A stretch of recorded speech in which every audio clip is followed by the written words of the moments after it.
ജീവധാര ജീവമൊഴി കാൽവരിനാഥന്റെ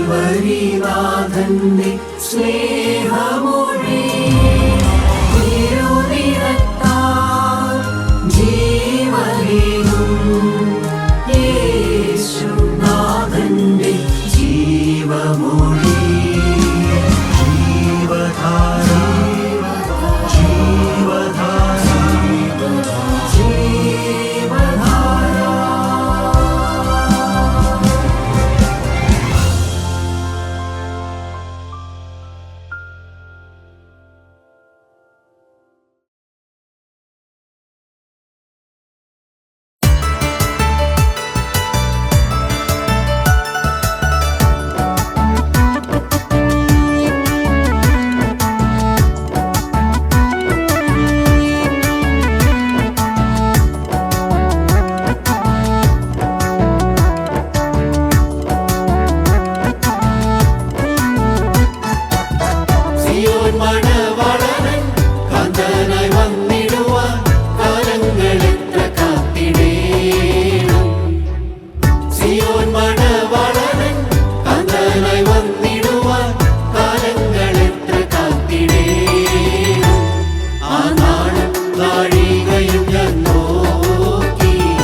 എനിക്കു തന്നിടേണം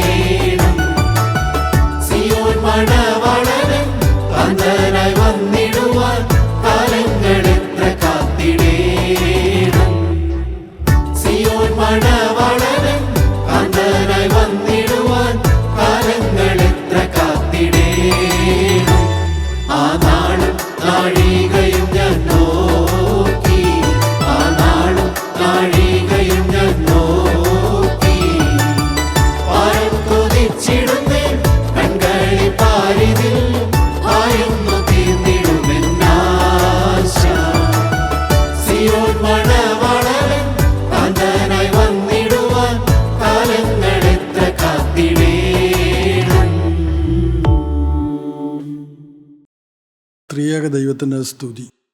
കർത്താവിൻ്റെ പരിശുദ്ധ തിരുനാമം മഹത്വപ്പെടുമാറാകട്ടെ. കർത്താവിനാൽ അനുഗ്രഹിക്കപ്പെട്ട വിശ്വാസികളുടെ സമൂഹത്തിന് യേശുക്രിസ്തുവിൻ്റെ അതിപരിശുദ്ധമായ നാമത്തിൽ എൻ്റെ സ്നേഹവന്ദനം.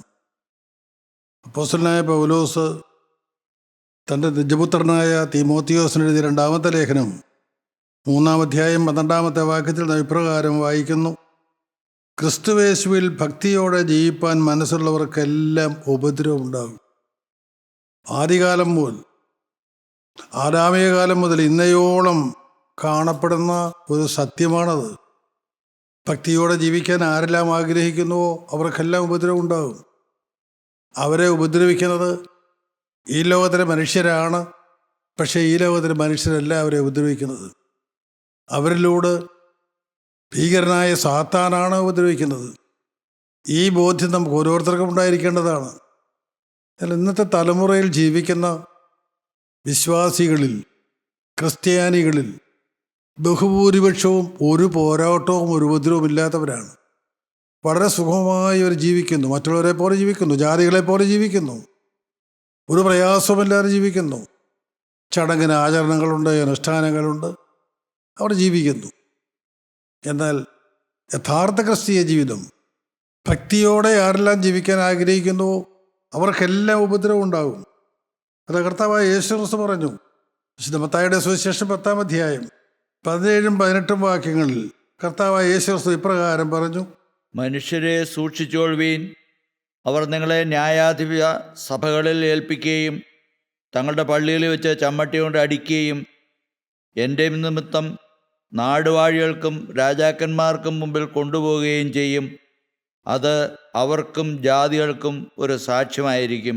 കർത്താവ് യേശുക്രിസ്തു വളരെ വ്യക്തമായി തൻ്റെ പ്രിയപ്പെട്ട അപ്പോസ്തലന്മാരോട് പറഞ്ഞു: അവർ നിങ്ങളെ ന്യായാധിപ സഭകളിൽ ഏൽപ്പിക്കുകയും തങ്ങളുടെ പള്ളികളിൽ വെച്ച് ചമ്മട്ടി കൊണ്ട് അടിക്കുകയും എൻ്റെ നിമിത്തം നാടുവാഴികൾക്കും രാജാക്കന്മാർക്കും മുമ്പിൽ കൊണ്ടുപോവുകയും ചെയ്യും.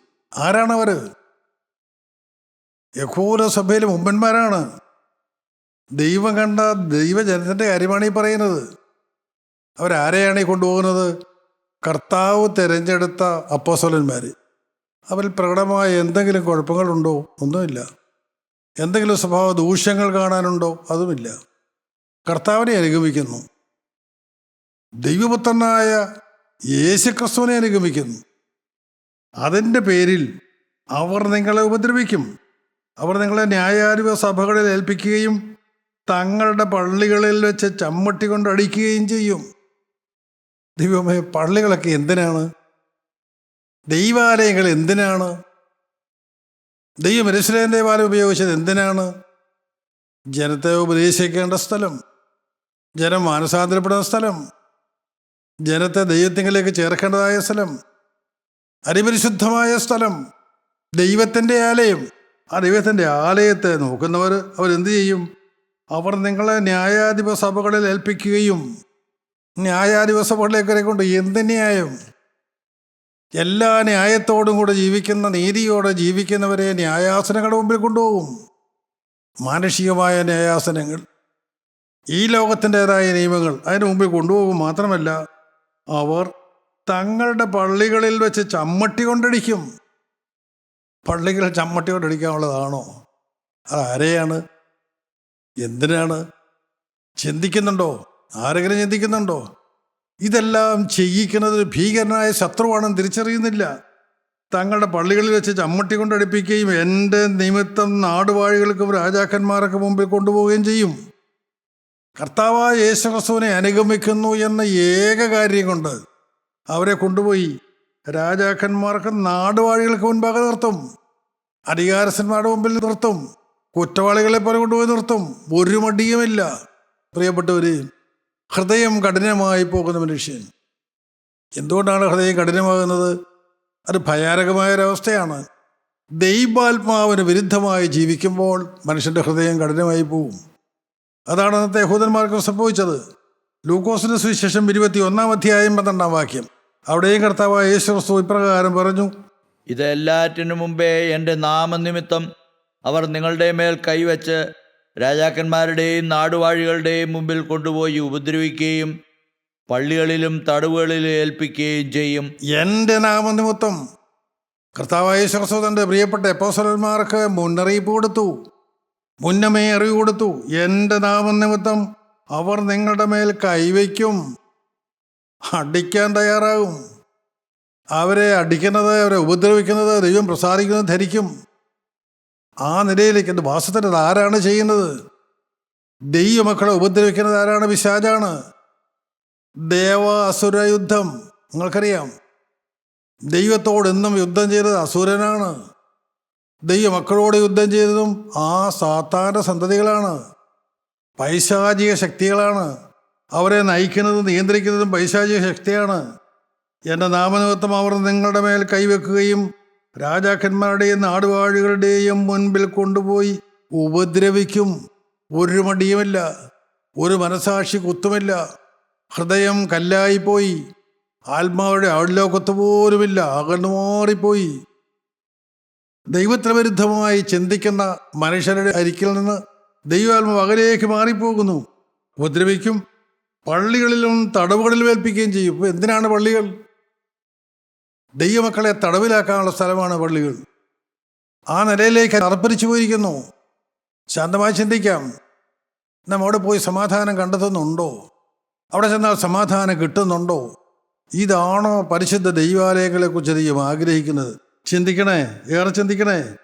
നമുക്ക് വീണ്ടും വായിക്കാൻ വിശുദ്ധ മർക്കോസിന്റെ സുവിശേഷം 11-ാം അധ്യായം 17-ാം വാക്യത്തിൽ കർത്താവായ യേശു ഇപ്രകാരം പറഞ്ഞു: പിന്നെ അവരെ ഉപദേശിച്ചു, എൻ്റെ ആലയം സകല ജാതികൾക്കും പ്രാർത്ഥനാലയം എന്ന് വിളിക്കപ്പെടും എന്ന് എഴുതിയിരിക്കുന്നുവല്ലോ, നിങ്ങളോ അതിനെ കള്ളന്മാരുടെ ഗുഹയാക്കി തീർത്തു എന്ന് എൻ്റെ പറഞ്ഞു. ആലയം സർവ്വജാതികളുടെയും പ്രാർത്ഥനാലയം എന്ന് വിളിക്കപ്പെടും. ദൈവത്തിൻ്റെ ആലയം ഹൃദയം തുറക്കാനുള്ള സ്ഥലമാണ്. ദൈവസന്നിധിയിൽ ചെന്ന് മനുഷ്യൻ്റെ ഒന്നുമില്ലായ്മ ദൈവത്തോട് തുറന്ന് പറയേണ്ട സ്ഥലമാണ് ദൈവാലയം. അത് ദൈവവും മനുഷ്യനും തമ്മിലായ സംസർഗത്തിൻ്റെ സ്ഥലമാണ്. പാപിയായ മനുഷ്യനെ സന്ദർശിക്കാൻ ഇറങ്ങി വരുന്ന ദൈവം അവനെ അനുഗ്രഹിക്കുന്ന സ്ഥലമാണ്. അവൻ്റെ ബന്ധനങ്ങൾ അഴിക്കുന്ന സ്ഥലം, അവനെ സ്വതന്ത്രനാക്കുന്ന സ്ഥലം, അവനെ വീണ്ടെടുക്കുന്ന സ്ഥലം, അവനെ തൻ്റെ സ്വന്തമാക്കി തീർക്കുന്ന സ്ഥലം. തിരുരക്തം, യേശുക്രിസ്തുവിൻ്റെ തിരുരക്തം ഗുണകരമായി സംസാരിക്കുന്ന പുണ്യാഹ രക്തം, ആ സ്ഥലമാണ് ദൈവാലയം. ആ ദൈവാലയത്തെ നിങ്ങൾ കള്ളന്മാരുടെ ഗുഹയാക്കി തീർത്തിരിക്കുന്നു. പ്രിയപ്പെട്ടവർ, ഏതെങ്കിലും ആലയത്തെക്കുറിച്ചല്ല, അവനവൻ്റെ ഹൃദയത്തിലേക്ക് തിരിഞ്ഞു നോക്കണം.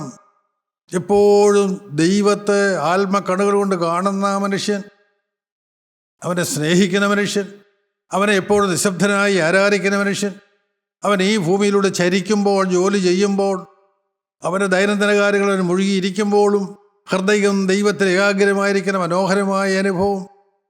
അതാണ് യഥാർത്ഥമായ സ്വസ്ഥത, അതാണ് യഥാർത്ഥമായ സമാധാനം. ആ സമാധാനമാണ് കർത്താവ് തൻ്റെ പ്രിയപ്പെട്ട മക്കൾക്ക് കൊടുത്തത്. അതുതന്നെയാണ് കർത്താവിനോട് പറഞ്ഞത്: ഞാൻ നിങ്ങൾക്ക് സമാധാനം തരുന്നു. ഞാൻ നിങ്ങൾക്ക് തരുന്ന സമാധാനം ലോകം തരുന്നത് പോലെയുള്ള സമാധാനമല്ല. ഞാൻ തരുന്ന സമാധാനം ലോകത്തിന് തരുവാനോ ലോകത്തിന് എടുത്തുകളയുവാനോ കഴിയാവുന്നതല്ല. പ്രിയപ്പെട്ടവർ, ആ ദൈവിക സമാധാനം, ഈ ലോകത്തിൽ കിട്ടാത്ത സമാധാനം, ഈ ലോകത്തിലെ ധനത്തിനോ സൗന്ദര്യത്തിനോ മാനത്തിനോ പദവിക്കോ പ്രൗഢിക്കോ ഒന്നിനും തരാൻ കഴിയാത്തതായ സമാധാനം, അത് ലഭിക്കേണ്ടത് ദൈവാലയത്തിൽ വെച്ചാണ്. ദൈവമൊക്കെ കിട്ടുന്നത് അവിടെയാണ്. 1 ദിവസം പ്രവാചകന്റെ പുസ്തകം തുടങ്ങുന്നിടത്ത് കാണാം, അവിടെ ഒരു ഹന്നായുണ്ട്. അവിടെ എല്ലാവരാലും പീഡിപ്പിക്കപ്പെടുന്നവളായിരുന്നു, മുഖം വാടികളായിരുന്നു, അവൾക്ക് മക്കളില്ലായിരുന്നു. അവൾ ദൈവാലയത്തിലേക്ക് ചെന്നു. ഒരു മനുഷ്യനോടുള്ള അക്ഷരം പോലും മിണ്ടിയില്ല. അവൾ ദൈവസന്നിധിയിൽ ഹൃദയം പകർന്നു. അവൾ ദൈവത്തോട് പറഞ്ഞു: എനിക്ക് മക്കളില്ല, നീ എനിക്കൊരു മകനെ തന്നാൽ അവനെ ഞാൻ നിനക്ക് തരും. ഇതാണ് സമർപ്പണം. പ്രിയപ്പെട്ടവർ, ഇതാണ് സമർപ്പണം. ദൈവമേ, നീ എനിക്ക് തന്നാൽ അത് നിനക്ക്, തരുന്നതെല്ലാം നീയാണ്. ഇതന്നെയാണ് യോബ് പറഞ്ഞത്: യഹോവ തന്നു, യഹോവ എടുത്തു, യഹോവയുടെ നാമം മഹത്വപ്പെടുമാറാകട്ടെ. പ്രിയപ്പെട്ടവർ, ദൈവത്തോട് മൗനമായി സംസാരിച്ചു. ഒരു മനുഷ്യരോടും അവൾ സംസാരിച്ചില്ല. അവൾ സംസാരിച്ചു കഴിഞ്ഞപ്പോൾ അവളുടെ മുഖത്തിൻ്റെ വാട്ടം മാറി. അവളുടെ ഹൃദയം സന്തോഷം കൊണ്ട് നിറഞ്ഞു. അവൾ സമാധാനത്തോടെ ഭവനത്തിലേക്ക് പോയി. സ്തോത്രം. അതിനാണ് ദൈവാലയം, ഹൃദയം പകരുന്ന സ്ഥലം, ദൈവം അനുഗ്രഹം പകരുന്ന സ്ഥലം. ദൈവം ഇറങ്ങി വരുന്ന സ്ഥലം, അങ്ങനെയുള്ളൊരു സ്ഥലമാണോ നിങ്ങളുടെ ഹൃദയം? ശാന്തമായി ചിന്തിക്കൂ. ദൈവത്തിലേ, നിന്റെ പദവി എന്തു തന്നെയായാലും, നീ എവിടെ ജോലി ചെയ്യുന്നയാളാണെങ്കിലും, നീ എവിടെയായിരുന്നാലും ശരി, നിന്റെ ഹൃദയം ദൈവാലയമാണോ? നിന്റെ ഹൃദയം ദൈവത്തോട് സംസർഗം ചെയ്യുന്നതാണോ? നിന്റെ ഹൃദയത്തിൽ ദൈവം നിറഞ്ഞു നിൽക്കുന്നുണ്ടോ? ആ ദൈവ സ്വരം നീ കേൾക്കാറുണ്ടോ? സ്നേഹമാർന്ന സ്നേഹാർദ്രമായ ശബ്ദം നീ കേൾക്കാറുണ്ടോ? ആ ശബ്ദമാണോ നിന്നെ കൈപിടിച്ച് വഴി നടത്തുന്നത്? ശാന്തമായി ചിന്തിക്കണേ. എൻ്റെ ആലയം, ദൈവത്തിൻ്റെ ആലയം എന്ന് വിളിക്കപ്പെടുന്ന നിങ്ങളോ അതിനെ കള്ളന്മാരുടെ ഗുഹയാക്കി തീർത്തു. ഇന്ന് ദൈവാലയമായി അറിയപ്പെടേണ്ട മനുഷ്യഹൃദയങ്ങൾ കള്ളന്മാരുടെ ഗുഹയായി തീർന്നിരിക്കുന്നു. അതുകൊണ്ടാണ് ഈ ഉപദ്രവങ്ങളെല്ലാം ഏൽക്കേണ്ടി വരുന്നത്. നമുക്ക് വീണ്ടും വായിക്കാം വിശുദ്ധ യോഹന്നാന്റെ സുവിശേഷം 15-ാം അധ്യായത്തിൻ്റെ 20-ാമത്തെ വാക്യത്തിൽ കർത്താവായ യേശു ക്രിസ്തു തൻ്റെ പ്രിയപ്പെട്ട അപ്പോസ്തലന്മാരോട് ഇപ്രകാരം പറഞ്ഞു: ദാസൻ യജമാനേക്കാൾ വലിയവനല്ല എന്ന് ഞാൻ നിങ്ങളോട് പറഞ്ഞ വാക്ക് ഓർപ്പീൻ. അവർ എന്നെ ഉപദ്രവിച്ചുവെങ്കിൽ നിങ്ങളെയും ഉപദ്രവിക്കും. അവർ എന്നെ ഉപദ്രവിച്ചുവെങ്കിൽ, ആരാണ് ഈ പറയുന്നത്? പിതാവായ ദൈവത്തിൻ്റെ ഏകജാതനായ മകൻ മനുഷ്യവർഗത്തിൻ്റെ രക്ഷയ്ക്ക് വേണ്ടി ഭൂമിയിലേക്ക് മനുഷ്യനായി പിറന്ന അതേ കർത്താവായ യേശു ക്രിസ്തുവാണ് പറയുന്നത്, അവർ എന്നെ ഉപദ്രവിച്ചുവെങ്കിൽ നിങ്ങളെയും ഉപദ്രവിക്കും. ആ ദൈവപുത്രനെ കിട്ടിയത് അവൻ ആരാണ്? പാപികളുടെ വീണ്ടെടുപ്പുകാരനാണ്. അവൻ രക്ഷകനാണ്. സ്വർഗീയ പ്ലാനനുസരിച്ച് പിതാവായ ദൈവത്തിൻ്റെ കൽപ്പനപ്രകാരം ഭൂമിയിലേക്ക് ഇറങ്ങി വന്ന കർത്താവായ യേശു ക്രിസ്തുവിനെ ഈ ഭൂമിയിലെ നിസ്സാരനായ മനുഷ്യൻ ഉപദ്രവിച്ചുവെങ്കിൽ നിങ്ങളെ ഉപദ്രവിക്കും. എന്നെ ഉപദ്രവിക്കാൻ നിനക്ക് മടിയില്ലല്ലോ പ്രിയപ്പെട്ടവർ, എങ്കിൽ നിങ്ങളെ ഉപദ്രവിക്കും. കർത്താവ് മുന്നറിയിപ്പ് കൊടുത്തു. അവർ എന്നെ ഉപദ്രവിച്ചുവെങ്കിൽ നിങ്ങളെ ഉപദ്രവിക്കും. അതന്നെ കാണാം യോഹന്നാൻ സുവിശേഷം 16-ാം അധ്യായം 2-ാമത്തെ വാക്യത്തിൽ. അവിടെയും കർത്താവായ യേശു പ്രകാരം പറഞ്ഞു. യോഹന്നാൻ 16:2. അവർ നിങ്ങളെ പള്ളിഭ്രഷ്ടരാക്കും. അത്രയുമല്ല, നിങ്ങളെ കൊല്ലുന്നവനെല്ലാം ദൈവത്തിന് വഴിപാട് കഴിക്കുന്നു എന്ന് വിചാരിക്കുന്ന നാഴിക വരുന്നു. അവർ നിങ്ങളെ ഉപദ്രവിക്കുകയും അവർ നിങ്ങളെ പള്ളിഭ്രഷ്ടരാക്കും. എന്തിനാണ് പള്ളിഭ്രഷ്ടരാക്കുന്നത്? പള്ളി എന്തിനാണ്? പള്ളിയിൽ വരേണ്ടത് എന്തിനാണ്? വളരെ ഗൗരവമായി നിങ്ങൾ ചിന്തിക്കേണ്ടിയിരിക്കുന്നു. ഇതെല്ലാം നടക്കുന്ന കാലമല്ലേ? ഇത് കർത്താവ് നമുക്ക് തന്ന മുന്നറിയിപ്പുകളല്ലേ? അവർ നിങ്ങളെ പള്ളിഭ്രഷ്ടരാക്കും. ഭക്തിയോടെ ജീവിക്കാൻ ആഗ്രഹിക്കുന്ന ഏതെങ്കിലും ഒരു വ്യക്തിയുണ്ടോ? അവരെ പള്ളിഭ്രഷ്ടരാക്കും. മാത്രമല്ല, കർത്താവ് പറഞ്ഞു അവർ നിങ്ങളെ പള്ളിഭ്രഷ്ടരാക്കും. അത്രയുമല്ല, നിങ്ങളെ കൊല്ലുന്നവരെല്ലാം ദൈവത്തിന് വഴിപാട് കഴിക്കുന്നെന്ന് വിചാരിക്കുന്ന നാഴിക വരുന്നു. നിങ്ങളെ കൊന്നു കളഞ്ഞാൽ നിങ്ങളെ കൊല്ലുന്നവർ ദൈവത്തിന് വഴിപാട് കഴിക്കുന്നു എന്നവർ ചിന്തിക്കും. എൻ്റെ ദൈവമേ, നന്മയെ തിന്മയെന്നും തിന്മയെ നന്മയെന്നും പറയപ്പെടുന്ന കാലം അത് വന്നു കഴിഞ്ഞു. അന്ത്യകാല ലക്ഷണം. ദൈവജനമേ, നാം ആ തലമുറയിൽ ജീവിക്കുന്നു. നാം ആ സമൂഹത്തിൻ്റെ മധ്യത്തിൽ ജീവിക്കുന്നു. നാം മറന്നുപോകരുത്. വീണ്ടും നമുക്ക് വായിക്കാം അപ്പോസ്തലപ്രവൃത്തികളുടെ പുസ്തകം 5-ാം അധ്യായം 40-ാമത്തെ വാക്യത്തിൽ നാം ഇപ്രകാരം വായിക്കുന്നു: അപ്പോസ്തലന്മാരെ വരുത്തി അടിപ്പിച്ചു. ഇനി യേശുവിൻ്റെ നാമത്തിൽ സംസാരിക്കരുത് എന്ന് കൽപ്പിച്ചു അവരെ വിട്ടു. യഹൂദന്മാർ പത്രോസിനെയും യോഹന്നാനെയും വരുത്തി അവരെ അടിപ്പിച്ചു. ഇനി യേശുവിൻ്റെ നാമത്തിൽ സംസാരിക്കരുത് എന്ന് കൽപ്പിച്ചു. യഹൂദ സഭയിലെ മൂപ്പന്മാർ, ഉന്നതന്മാർ, ജനത്തെ നടത്തേണ്ടവർ, അവര് പത്രോസിനെയും യോഹന്നാനെയും വരുത്തി അവരെ അടിപ്പിച്ചു. എന്തിനാണ് അടികൊണ്ടത്? അടുപ്പിച്ചത് ആരാണ്? പള്ളിപ്രമാണിമാർ. എന്തിനാണ് അടിച്ചത്? ഇനി യേശുവിൻ്റെ നാമത്തിൽ സംസാരിക്കരുത് എന്ന് കൽപ്പിച്ചു. അവരുടെ കൽപ്പനയൊക്കെ ഉണ്ട്. എന്താ കൽപ്പന പറയാനുള്ളത്? കൽപ്പിക്കാനുള്ളത് എന്താണ്? ഇനി യേശുവിൻ്റെ നാമത്തിൽ സംസാരിക്കരുത്. അത് മാത്രം പറയരുത്. മാനസാന്തപ്പെടുന്ന കാര്യം മാത്രം പറയരുത്. ആരും നന്നായി ജീവിക്കുന്ന കാര്യം മാത്രം പറയരുത്. എൻ്റെ പ്രിയപ്പെട്ടവർ, ശാന്തമായി നിങ്ങൾ ചിന്തിക്കുമോ? നമുക്ക് വീണ്ടും വായിക്കാം അപ്പോസ്തലപ്രവൃത്തി 8-ാം അധ്യായത്തിൻ്റെ 1-ാമത്തെ വാക്യം. അവനെ കൊല ചെയ്തത് ശൗലിന് സമ്മതമായിരുന്നു. അവനെ കൊല ചെയ്തത് ശൗലിന് സമ്മതമായിരുന്നു. ആ 1-ാം നൂറ്റാണ്ടിൽ, ആ തലമുറയിൽ, പെന്തക്കോസ്ത് നാളിന് ശേഷം പരിശുദ്ധാത്മ നിറവുള്ള സ്തെഫാനോസിനെ കൊല്ലുന്നത് ശൗലിന് സമ്മതമായിരുന്നു. ആരാണ് ശൗൽ? അഭിമാനിക്കാൻ ഒത്തിരി പറയാനുണ്ട്.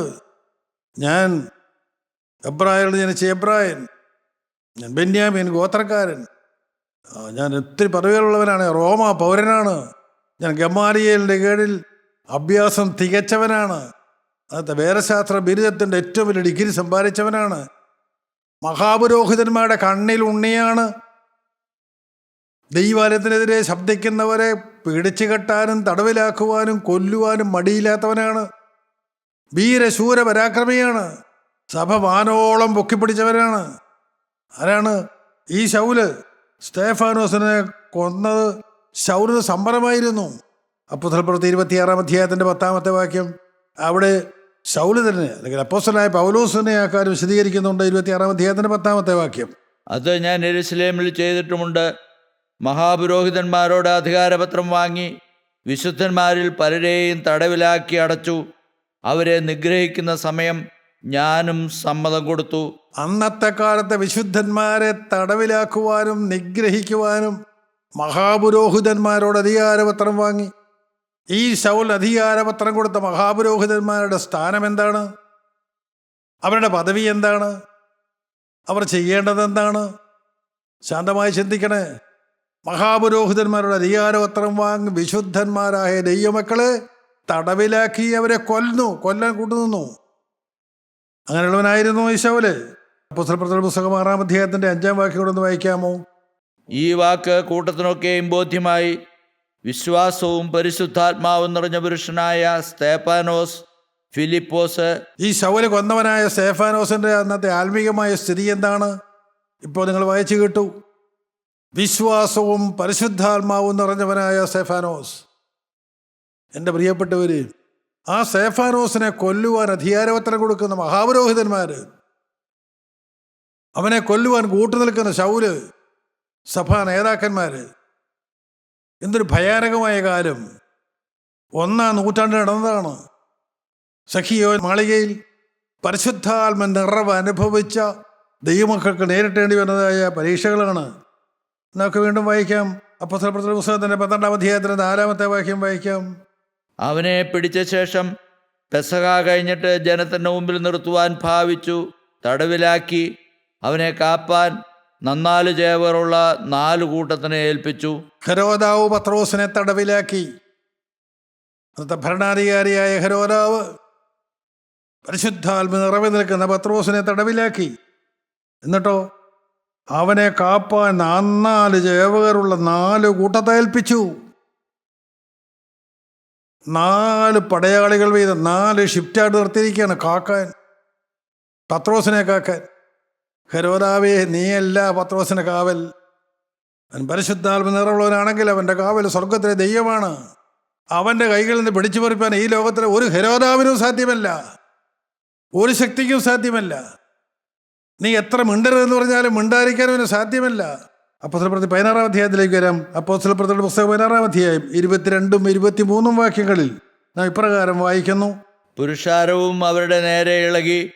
അധിപതികൾ അവരുടെ വസ്ത്രം പറിച്ചുരിഞ്ഞ് കോൽ കൊണ്ട് അവരെ അടിപ്പാൻ കൽപ്പിച്ചു. അവരെ വളരെ അടിച്ച ശേഷം തടവിലാക്കി കാരാഗൃഹപ്രമാണിയോട് അവരെ സൂക്ഷ്മത്തോടെ കാപ്പാൻ ഏൽപ്പിച്ചു. അധിപതികൾ പൗലോസിൻ്റെയും ശീലാസിൻ്റെയും വസ്ത്രം പറിച്ചുരിഞ്ഞ് കോൽ കൊണ്ട് അടിച്ച ശേഷം അവരെ തടവിലാക്കി.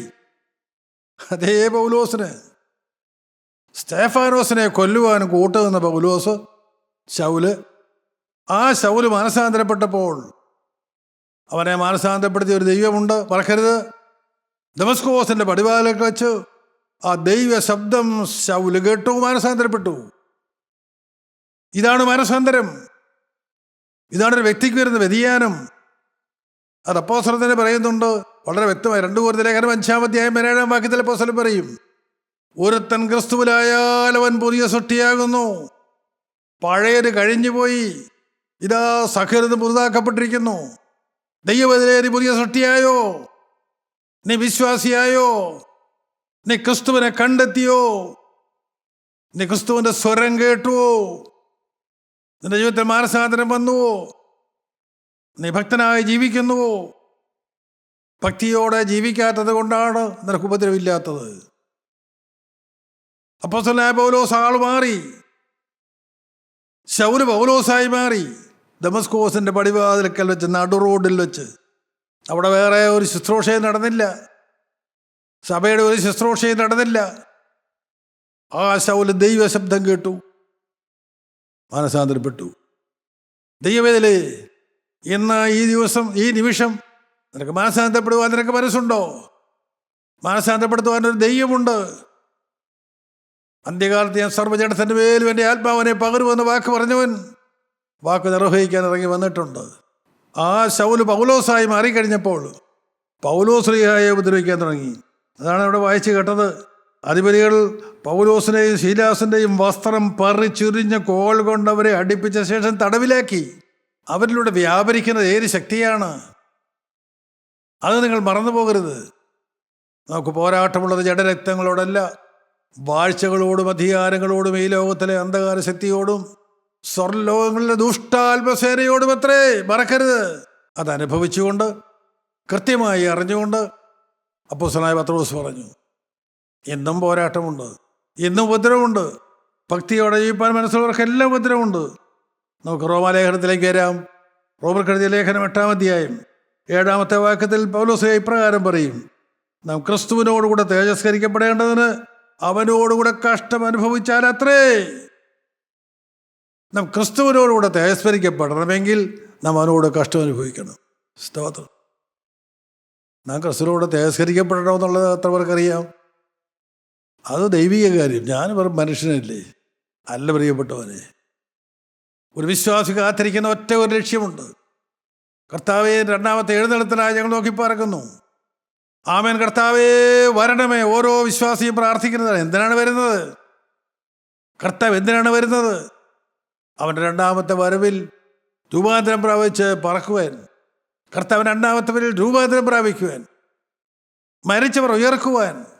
അന്ന് ഉയർക്കുന്നത് എങ്ങനെയാണെന്നൊക്കെ അറിയാമോ? കർത്താവായ യേശു മധ്യാകാശത്തിലേക്ക് വരും.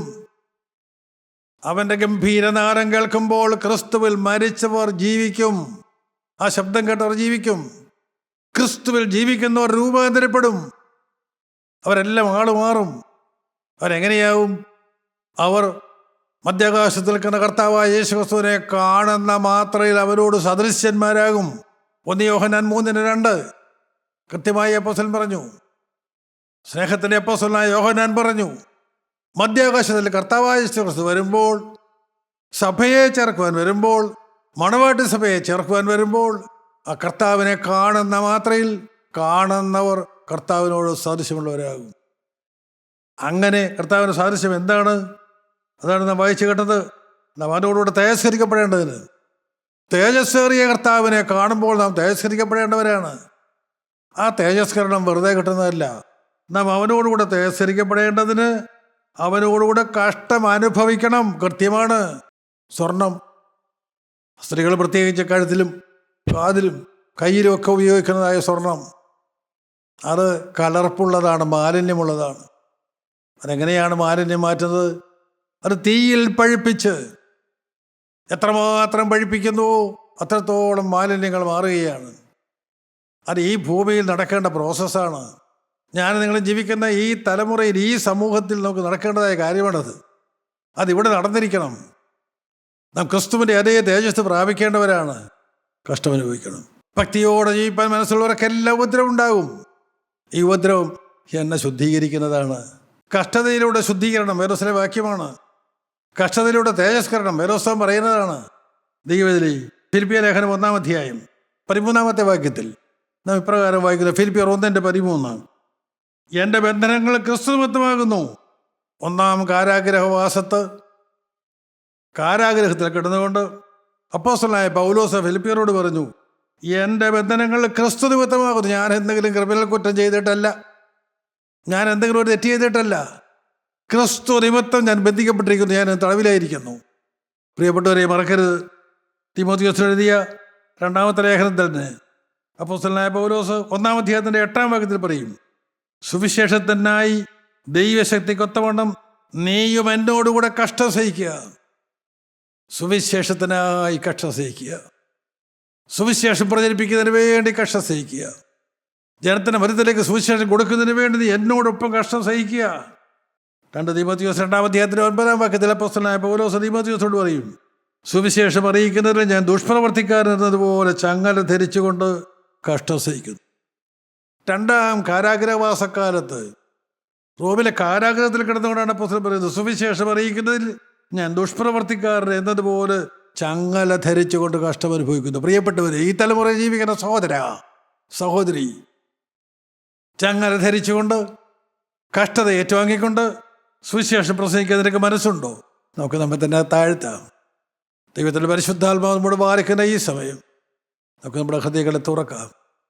നമുക്ക് നമ്മളെ തന്നെ താഴ്ത്തി കർത്താവിനോട് പറയാം, കർത്താവേ, എനിക്ക് മനസ്സാണ്, നിനക്ക് വേണ്ടി ജീവിക്കാൻ എനിക്ക് മനസ്സാണ്, കൃപ പകരണമേ, വന്നുപോയ സകല ബന്ധനങ്ങൾ ക്ഷമിച്ചു തരണമേ, തിരുരക്തത്താൽ ഞങ്ങളെ കഴുകണമേ, ശുദ്ധീകരിക്കണമേ, ശത്രുവിനെ ഞങ്ങളെ ഭത്സിച്ചകറ്റണമേ, അധികാരമുള്ള ദൈവത്തിനവിടെ ഹൃദയത്തിലേക്ക് എഴുന്നള്ളി വന്ന് ഞങ്ങളെ അവിടെ നിന്ന് നടത്തണമേ, നയിക്കണമേ, നിയന്ത്രിക്കണമേ. കർത്താവേ, ഞങ്ങളെല്ലാവരെയും രണ്ടാമത്തെ വരവിനായി ഒരുക്കണമേ, മാനവും മഹത്വത്തോടെ എടുക്കണമേ. യേശു ക്രിസ്തുവിൻ്റെ അതിപരിശുദ്ധ നാമത്തിൽ തന്നെ ആമേൻ.